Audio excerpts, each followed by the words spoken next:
Ronggolawe adalah salah satu pengikut Raden Wijaya yang berjasa besar dalam perjuangan mendirikan Majapahit. Akan tetapi, dia meninggal sebagai pemberontak pertama pada tahun 1295. Dalam Kidung Panji Wijayagrama dan Kidung Ranggalawe menyebutkan bahwa Ranggalawe sebagai putra Aryawira Raja Bupati Sumenep. Ia sendiri tinggal di Tanjung yang terletak di Madura sebelah barat.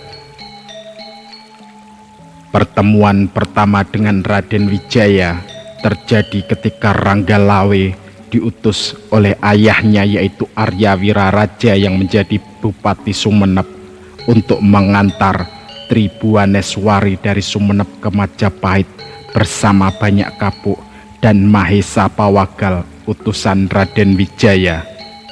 Ranggalawe mempunyai watak yang agak gerasa-gerusu, bicaranya lantang, namun mempunyai kelebihan dalam hal menyusun siasat perang, dan dalam pertempuran ia adalah sebagai pemberani dan ahli menggunakan senjata. Tetapi di balik sifatnya yang kasar, Ranggalawe adalah seorang yang berani, jujur, dan mempunyai tekad besar, yaitu berani mempertaruhkan jiwanya untuk membela Raden Wijaya. Ranggalawe membantu Raden Wijaya membuka hutan tarik menjadi desa Majapahit. Nama Ranggalawe sendiri merupakan pemberian Raden Wijaya. Lawe merupakan sinonim dari Wenang yang berarti benang atau juga berarti kekuasaan. Maksudnya ialah Ranggalawe diberi kekuasaan oleh Raden Wijaya untuk memimpin pembukaan hutan tersebut. Selain itu, Ranggalawe juga menyediakan kuda dari Bima sebagai kendaraan perang Raden Wijaya dan para pembantunya untuk menghadapi Jayakatwang di Kadiri. Penyerangan ke Kadiri terjadi pada tahun 1293. Ranggalawe berada dalam gabungan pasukan Majapahit dan Mongol yang menggempur benteng timur kota Kediri, dan Ranggalawe berhasil memenggal kepalanya pemimpin benteng bernama Sagarawinotan sampai mati.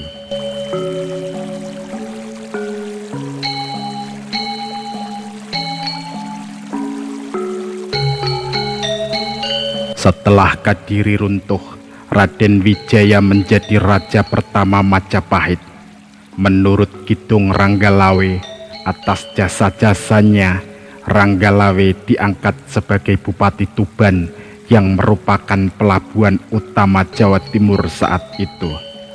Prasasti Kudadu berangkat tahun 1294 yang memuat daftar nama para pejabat awal Majapahit ternyata tidak mencantumkan nama Ranggalawe. Yang ada ialah nama Arya Adikara dan Arya Wiraraja. Menurut para raton, Arya Adikara adalah nama lain Arya Wiraraja. Namun Prasasti Kudadu menyebutkan dengan jelas bahwa keduanya adalah nama dua orang yang berbeda. Sejarawan Slamet Mulyana dalam bukunya Menuju Puncak Kemegahan mengidentifikasi nama Arya Adikara sebagai nama lain Ranggalawe. Dalam tradisi Jawa ada istilah nunggak semi, yaitu nama ayah dipakai anak. Jadi nama Arya Adikara yang merupakan nama lain Arya Wiraraja kemudian dipakai sebagai nama gelar Ranggalawe ketika diangkat sebagai pejabat Majapahit. Dalam Prasasti Kudadu, ayah dan anak tersebut menjabat sebagai pasangguhan, masing-masing bergelar Rakyan Mantri Arya Wiraraja Maka Pramuka dan Rakyan Mantri Dwi Pantara Arya Adikara.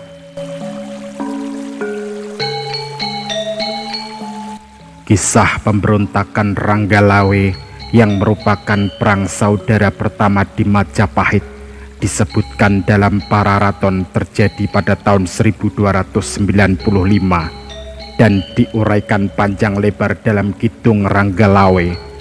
Pemberontakan itu dipicu oleh ketidakpuasan Ranggalawe atas pengangkatan Nambi sebagai Rakyan Patih Majapahit. Menurut Ranggalawe, jabatan patih sebaiknya diserahkan kepada Lembu Sora yang dinilainya jauh lebih cakap dan berjasa dalam perjuangan daripada Nambi. Ranggalawe juga mendapat hasutan dari ular yang berbisa, tokoh licik bernama Mahapati Halayuda, sehingga Ranggalawe nekat menghadap Raden Wijaya di ibu kota menuntut penggantian Nambi oleh Lembu Sora. Namun Lembu Sora justru tetap mendukung Nambi. Setelah menghina dan merendahkan nama Nambi di hadapan Raden Wijaya, akhirnya Ranggalawe menantang Nambi untuk mengadu senjata. Mendengar tantangan tersebut, Nambi menjadi marah sehingga pertengkaran mulut pun tak terhindarkan di antara kedua belah pihak. Semua menteri yang hadir termasuk Kebu Anabrang, seorang panglima pasukan Singasari dalam ekspedisi Pamalayu, tidak bisa menyembunyikan kemarahannya akibat perbuatan Ranggalawe itu yang dianggap melanggar tata krama di hadapan Sang Prabu Kertarejasa Raden Wijaya dan menantang untuk mengadu senjata. Karena tuntutannya tidak dihiraukan, Ranggalawe kemudian membuat kekacauan di halaman istana. Lembu Sora sebagai pamannya keluar menasihati Ranggalawe yang merupakan keponakannya sendiri untuk meminta maaf kepada raja. Ranggalawe mengakui kesalahannya bahwa ia telah berbuat terlalu lancang dan sebagai hukumannya ia minta untuk dibunuh saja. Lembu Sora tidak memenuhi permintaan keponakannya itu dan menasihatinya untuk mengingat segala kebaikan Prabu Kertarejasa, di mana Ranggalawe diberi kebebasan untuk keluar masuk istana siang maupun malam. Mendengar nasihat tersebut, akhirnya Ranggalawe memilih pulang ke Tuban.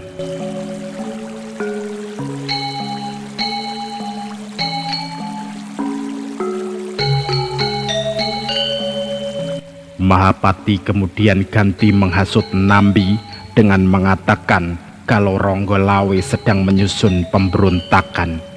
Maka berangkatlah Nambi atas izin raja memimpin pasukan menyerang Tuban. Dalam pasukan itu ikut serta Lembu Sora dan Kebu Anabrang. Dalam Kidung Ranggalawe diketahui bahwa Arya Wiraraja yang merupakan ayah dari Ranggalawe menetap di Tuban. Ketika mendengar putranya telah pulang dari Majapahit, ia langsung menemuinya. Dari tingkah laku putranya, Arya Wiraraja menangkap sesuatu yang tidak baik akan terjadi kepada anaknya. Arya Wiraraja kemudian menanyakan apa yang telah terjadi ketika menghadap Sang Prabu.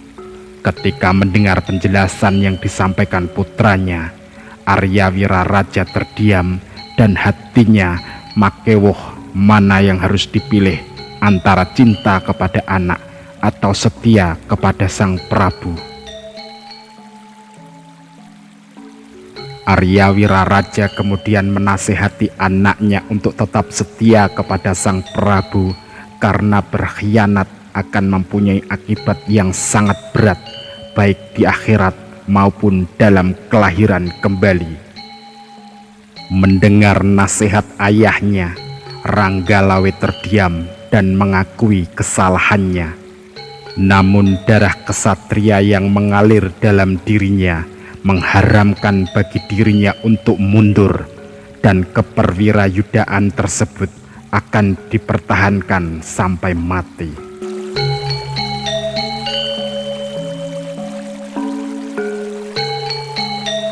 Setelah nasihatnya tidak didengar oleh putranya, Arya Wiraraja kemudian memanggil para menteri, kepala desa, Akuwu, dan Demang untuk mempersiapkan pasukan untuk menghadapi serangan dari Majapahit. Mereka mengharapkan agar Nambilah yang nantinya memimpin pasukan dari Majapahit, karena Nambilah orang yang paling mereka cari. Para pengikut Ranggalawe di daerah Majapahit kemudian meninggalkan daerahnya menuju daerah Tuban. Namun ketika mereka hendak menyeberangi sungai Tambak Beras, air sungai sedang pasang, sehingga mereka dapat disusul oleh pasukan dari Majapahit di bawah pimpinan Nambi. Mereka semua akhirnya dapat dihancurkan oleh pasukan dari Majapahit. Keesokan harinya, di pagi-pagi sekali, pasukan dari Majapahit menyeberangi sungai Tambak Beras untuk mencapai Tuban. Mantri Gagarangan dan Tambak Baya dari Tuban memberitahukan kepada Ranggalawe bahwa pasukan Majapahit telah tiba, dan segera Ranggalawe memerintahkan pasukannya untuk menyerang pasukan dari Majapahit. Mendengar datangnya serangan, Ranggalawe segera mempersiapkan pasukannya.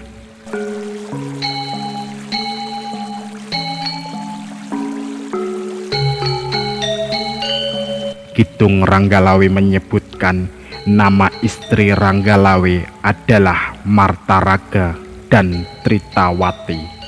Mertuanya adalah gurunya sendiri bernama Ki Ajar Pelandongan. Dari Martaraga lahir seorang putra bernama Kuda Anjampiani.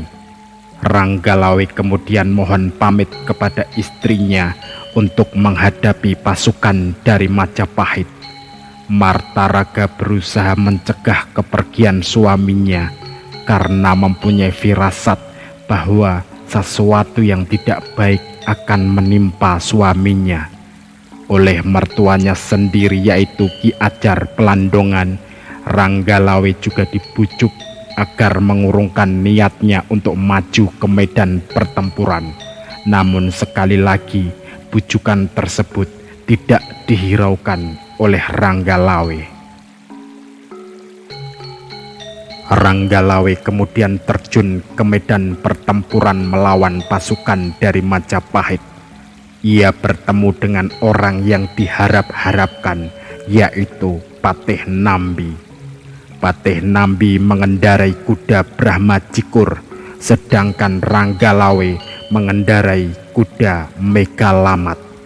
Pertempuran kedua orang tersebut berjalan dengan hebatnya. Akhirnya kuda Brahma Jikur berhasil ditikam oleh Ranggalawe. Namun Patih Nambi berhasil mengelak dan lari menyelamatkan diri ke arah selatan. Ranggalawe bersama pasukannya kemudian melakukan pengejaran sampai di sungai Tambak Beras.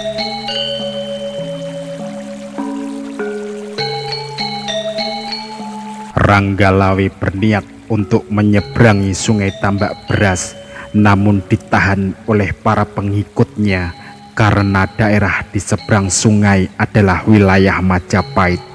Lagi pula, belum semua kekuatan tentara Majapahit dikerahkan ke medan perang. Ranggalawe akhirnya menurut. Pertempuran antara pasukan Majapahit di bawah pimpinan Nambi dengan pasukan Ranggalawe terjadi berakhir sampai malam hari.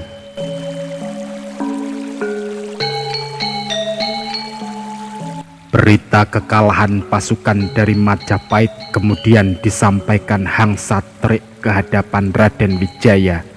Betapa kecewaannya Raden Wijaya mendengar kabar tersebut, dan bersumpah akan membumi hanguskan kota Majapahit jika tidak berhasil mengalahkan Ranggalawe. Segera beliau mengirim Kala Anggerak, Setan Kobar, Buta Angasa, dan Juru Prakasa untuk memulihkan kembali kekuatan pasukan dari Majapahit yang telah tercerai-berai dan menyelidiki sampai di mana kekuatan musuh. Sementara keberangkatan 10.000 pasukan tambahan dari Majapahit telah dipersiapkan, dipimpin sendiri oleh Prabu Kertarjasa. Beliau mendapat laporan dari 4 orang mata-mata yang dikirim ke medan pertempuran tentang kekuatan pasukan dari Ranggalawe. Akhirnya pertempuran pasukan tambahan yang dipimpin oleh Prabu Kertarjasa dengan pasukan dari Ranggalawe berkobar kembali. Pertempuran terjadi dengan sengit, di mana korban berjatuhan di antara kedua belah pihak. Sementara itu, untuk menghindari banyaknya korban yang berjatuhan, Sora minta izin kepada Prabu Kertarjasa untuk menghadapi Ranggalawe. Prabu Kertarjasa mengizinkan. Akhirnya Ranggalawe dikepung dari 3 arah, yaitu Kebu Anabrang dari arah timur, Gagak Sarkara dari arah barat, dan Majang Mekar dari arah utara. Perkelahian sengit kemudian terjadi dari arah timur, di mana Kebu Anabrang terlibat pertempuran dengan Ranggalawe. Kuda tunggangan Kebu Anabrang berhasil dilumpuhkan oleh Ranggalawe, namun penunggangnya berhasil menyelamatkan diri. Hari selanjutnya, untuk kedua kalinya kembali Kebu Anabrang terlihat pertempuran dengan Ranggalawe. Pertempuran ini terjadi di seberang Sungai Tambak Beras. Pertempuran berjalan dengan hebatnya, di mana masing-masing kedua belah pihak mengeluarkan ilmu kesaktiannya untuk melumpuhkan lawannya. Pertempuran kemudian dilanjutkan di dalam air, di mana Ranggalawe berhasil mendesak Kebu Anabrang sampai ke tengah sungai, namun dengan sigap berhasil menikam kuda tunggangan Ranggalawe.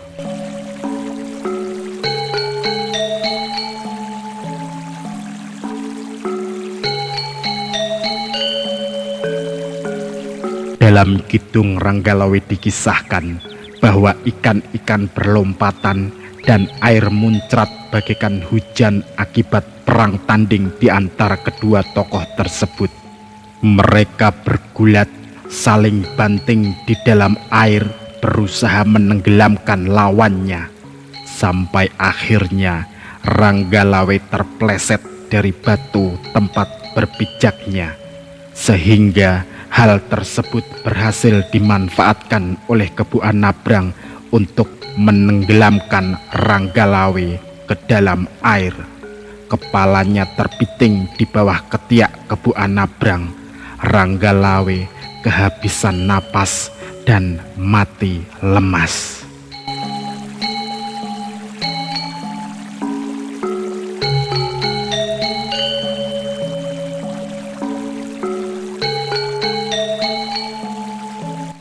Melihat keponakannya mati di tangan Kebu Anabrang secara mengenaskan, hati Lembu Sora menjadi panas, sehingga dengan serta-merta melompat ke dalam sungai untuk menikam Kebu Anabrang dengan keris dari belakang. Keris tersebut tembus sampai ke dada. Mayat Kebu Anabrang kemudian mengapung di atas sungai. Pembunuhan terhadap rekan sepasukan inilah yang kelak menjadi penyebab kematian Lembu Sora di tahun 1300. Demikianlah akhir hidup Ranggalawe dan Kebu Anabrang yang sama-sama tewas di Sungai Tambak Beras. Jenazah Ranggalawe dan Kebu Anabrang kemudian dibawa ke Majapahit untuk diupacarakan secara terhormat. Mengingat jasa besar kedua tokoh tersebut, Ranggalawe adalah seorang pahlawan pemberani yang siap mengorbankan seluruh jiwa raganya pada masa awal pembentukan Majapahit. Sedangkan Kebu Anabrang adalah panglima pasukan Singasari yang sukses menaklukkan Melayu pada zaman pemerintahan Prabu Kertanegara yang terkenal dengan ekspedisi Pamalayu pada tahun 1275. Kisah pemberontakan Ranggalawe tidak terdapat dalam Nagara Kertagama. Hal itu dapat dimaklumi mengingat Nagara Kertagama merupakan kitab pujian tentang kebesaran Majapahit. Ranggalawe terkenal sebagai pahlawan sehingga diperkirakan Empu Prapanca tidak tega mengisahkan kematiannya sebagai pemberontak. Kiranya setelah Ranggalawe gugur pada tahun 1295, Arya Wiraraja merasa sakit hati dan memutuskan untuk menghadap Prabu Kertarjasa untuk mengundurkan diri dari jabatannya dan menagih sang Prabu semasa perjuangan, yaitu membagi wilayah kerajaan menjadi dua. Janji tersebut dipenuhi oleh Prabu Kertarjasa sehingga kemudian memutuskan membagi wilayah kerajaan menjadi dua. Bagian timur ke selatan sampai pantai diserahkan kepada Arya Wiraraja, kemudian menjadi raja dengan ibu kota Lumajang. Bagian barat masih dikuasai oleh Raja Kertarjasa dengan ibu kota Majapahit. Sejak saat itulah daerah Majapahit Timur merupakan negara merdeka dan lepas dari kekuasaan Majapahit. Bagi masyarakat Tuban, tokoh Ranggalawe bukanlah pemberontak, tetapi pahlawan keadilan. Sikapnya memprotes pengangkatan Nambi karena figur Nambi kurang tepat memangku jabatan setinggi itu. Nambi tidak begitu besar jasanya terhadap Majapahit. Masih banyak orang lain yang lebih tepat seperti Lembu Sora, Dyah Singlar, Arya Adikara, dan tentunya dirinya sendiri. Ranggalawe layak menganggap dirinya pantas memangku jabatan itu. Anak Bupati Sumenep Arya Wiraraja ini besar jasanya terhadap Majapahit. Ayahnya yang melindungi Kertarjasa Jayawardana ketika melarikan diri dari kejaran Jayakatwang setelah kerajaan Singasari jatuh. Ranggalawe ikut membuka hutan tarik yang kelak menjadi kerajaan Majapahit. Dia juga ikut mengusir pasukan Tartar maupun menumpas pasukan Jayakatwang. Bagi masyarakat Tuban, Ranggalawe adalah korban konspirasi politik tingkat tinggi. Penyusun skenario sekaligus sutradara konspirasi politik itu adalah Mahapati Halayuda, seorang pembesar yang berambisi menjadi patih Amangkubumi di Majapahit.